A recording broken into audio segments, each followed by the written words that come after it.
danas vas vodim na Mali Strug, jednu od najzahtjevnijih ribolovnih avantura koje možete doživjeti u Lonjskom polju. Marko i ja krećemo od betonskog mosta iz pravca sela Gređena. Naš cilj je pratiti tok Malog Struga sve do Željeznog mosta kod Gornje Varoši. Ukupna dužina trase iznosi oko 7,5 km. Danas lovimo ultralaganim priborom za varaličarenje. Naš cilj su grgeći, klenovi, bucovi i manje štuke koje naseljavaju skrivene dijelove Malog Struga. Upravo na ovakvim teško dostupnim lokacijama često se nalaze ribe koje rijetko viđaju varalicu. Možda to na karti ne izgleda posebno impresivno, ali na terenu je situacija potpuno drukčija. Ovo nije šetnja uz uređenu obalu. Ovo je probijanje kroz divljinu. Na mnogim mjestima ne postoji staza. Negdje će nas zaustaviti nepregledan zid raslinja.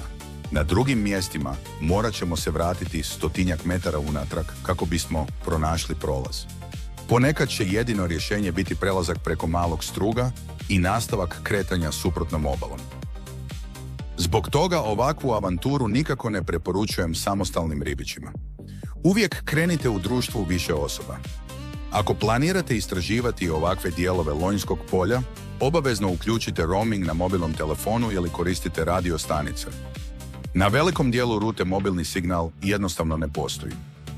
Sa sobom ponesite dovoljno vode i energetskih pripravaka. Nemojte zaboraviti osnovni pribor prve pomoći.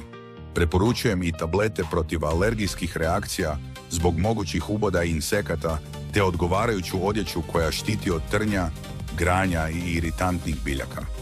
No možda je najvažnije od svega ponijeti strpljenje.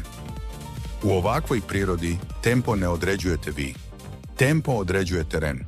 Dok napredujemo uz vodu, svaki zavoj donosi novu neizvjesnost. Nikada ne znate što vas čeka iza sljedeće krivine. Možda će to biti savršeno mjesto za klena ispod srušenog stabla. Možda bucov koji vreba sitnu ribu na površini. A možda samo još jedan neprohodan zid vegetacije koji će od nas tražiti dodatni napor. To je ono što ovakve ekspedicije čini posebnima. Ribolov ovdje nije samo lov ribe, to je istraživanje. To je upoznavanje prirode. To je test fizičke i mentalne izdržljivosti. Tijekom godina više sam puta sudjelovao u potragama za ljudima koji su podcijenili ovaj teren. Mnogi su mislili da odlaze samo u običnu ravnicu. Bez dovoljno vode, bez navigacije i bez odgovarajuće opreme. No priroda vrlo brzo pokaže koliko takve procjene mogu biti opasne. Upravo zato prema Lonjskom polju uvijek treba imati veliko poštovanje.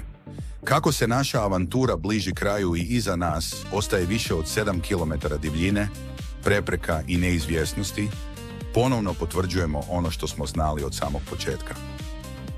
Broj ulovljenih riba nije jedina mjera uspješnog dana. Pravo bogatstvo krije se u iskustvu, doživljaju i uspomenama koje nosimo kući. Mali Strug nam je još jednom pokazao svoje divlje lice. Pokazao nam je zašto je Lonjsko polje jedno od posljednjih mjesta na kojima priroda još uvijek vodi glavnu riječ. A dok posljednji zraci sunca nestaju iza krošnjih hrastova, Marko i ja zaključujemo samo jedno. U ovoj europskoj džungli čovjek je tek gost. Prirodu ne možemo pobijediti.